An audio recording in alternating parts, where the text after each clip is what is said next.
The purpose of this project is to develop the net field located 50 miles off the coast of Trinidad and Tobago. The net field is a featured gas production field that sits in approximately 300 feet of water and has the potential to provide much needed production for our company.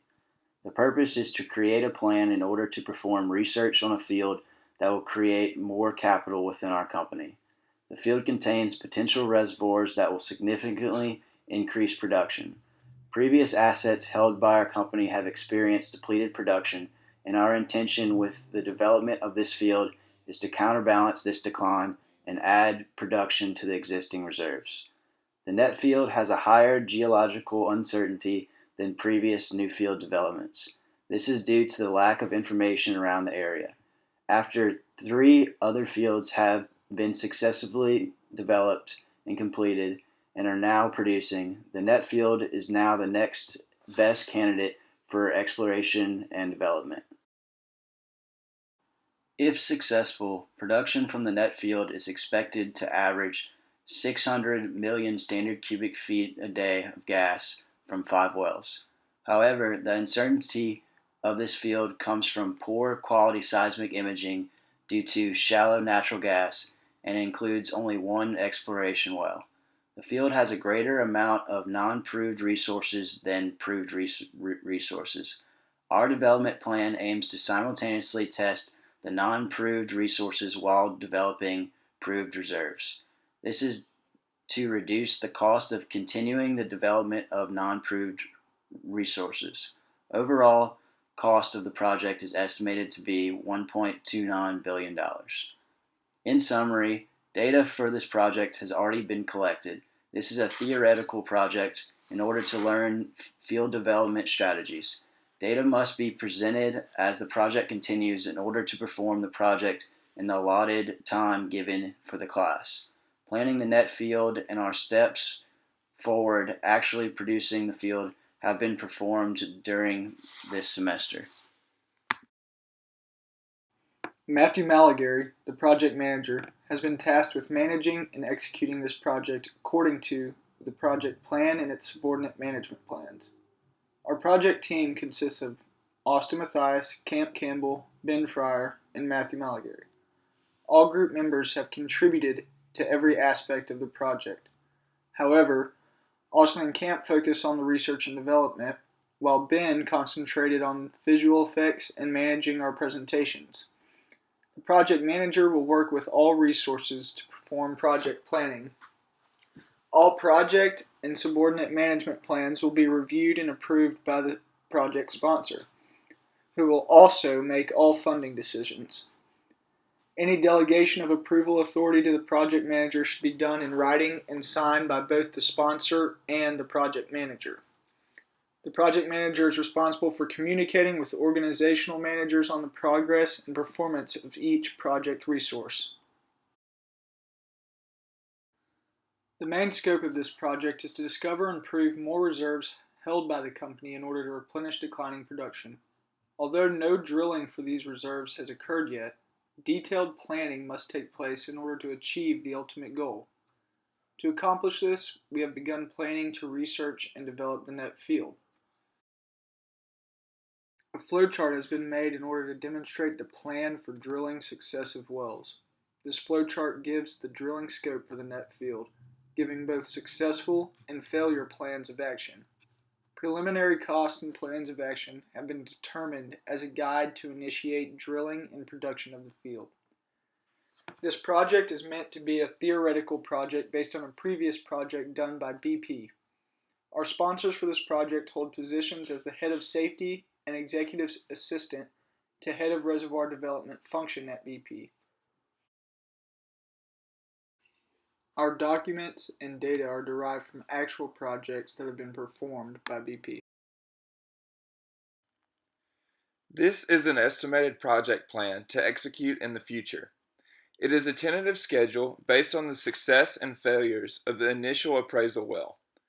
This plan is based on the most cost-efficient plan as we move forward with the execution of this project.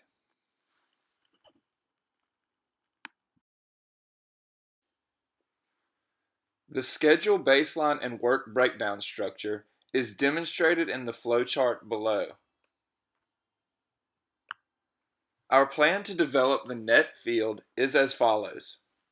First, we will drill and complete the first development well. After it is drilled and completed, we will be able to collect data to decide if another well would be beneficial to develop the total reserves. Well 2, an appraisal well, will then be drilled and appraised to determine the potential of the reservoir. If it is successful, we will complete the appraisal well and we will continue on to well 3. If it is a failure, we will sidetrack and complete the appraisal well. Then we will continue to well 4, the second appraisal well. Well 3 is the next development well and will only be drilled and completed if well 2, the appraisal well, proves successful. Then we will continue on to well 4.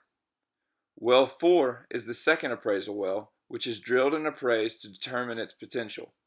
If this second appraisal well succeeds, we will complete the appraisal well and continue on to well 5, the final development well. If the appraisal fails, we will go uphole and recomplete the appraisal well. If this is successful, we will complete the appraisal well and continue to well 5. If this appraisal fails, we will write off well 4 and continue to well 5. Well 5 is the final development well, which we will then drill and complete. Changes are bound to happen during the net field development. At any point in time, any group member will be able to request alternate options of action to other group members if that may help costs and efficiency. If at any time a change is to occur, certain steps need to be taken to do so. First of all, the need for a change must be identified and relayed to all project members. Then, once the need is confirmed, a full plan of action should be developed and every group member is in agreement. Once a change in plan has been approved, the project management plan will be altered and a new set course of action must be established. Changes are expected during the project. Uncertainties that may cause these changes include facility malfunctions, environmental damages, economic limitations, and more. At any time, if a group member believes that the project is not being performed to the maximum efficiency, a change request is supported where the team is able to discuss future action. The communication plans laid out below is the framework in which all communication should take place for this project. The tables below provide the forms of communication for this project to be successful and outlines what each type of communication entails. Also included with the type of communication are the participating parties and the deliverables that result from each formal type of communication. Also, you can see the project members and their titles, emails, office phones, and cell phone numbers. The title of each group member refers to the jobs that each person has. In our group, we have a project manager, a quality and communication specialist, a research and time specialist, a project researcher and project analyst, an executive project sponsor, and a project sponsor. The following shown is our summary budget. Prices are bound to change based on possible drilling, downhole issues, time constraints, weather issues, and other possible malfunctions. A contingency cost has been added in order to make up for unknown extra costs that cannot be predicted. To complete this project, all team members will be responsible to remain within the costs that take place. Discussions have occurred with service companies to determine the costs of the necessary drilling and installation processes. Also, once production and profits are being made from successive wells, the cost may or may not change due to production optimization of certain types of pipes, pumps, and other equipment. However, at this point in time of the project, our team can only produce an estimate of the total cost. The graph that you can see here is the resource calendar. As you can see, throughout 5 months, each team member is working at least 12 hours a week, while the project manager is averaging about 15 hours a week. The chart here is the cost baseline for our project and includes all budgeted costs for the successful completion of this project. Shown here is the quality baseline. The Netfield project must withhold to the quality standards recognized in the quality baseline. The reservoir reserves and plan of extraction must meet or exceed the quality values in order to attain success. We'd like to thank you for listening to our presentation. We hope that it informed you about the time, commitment, and planning put into this project by each of our members. Thank you.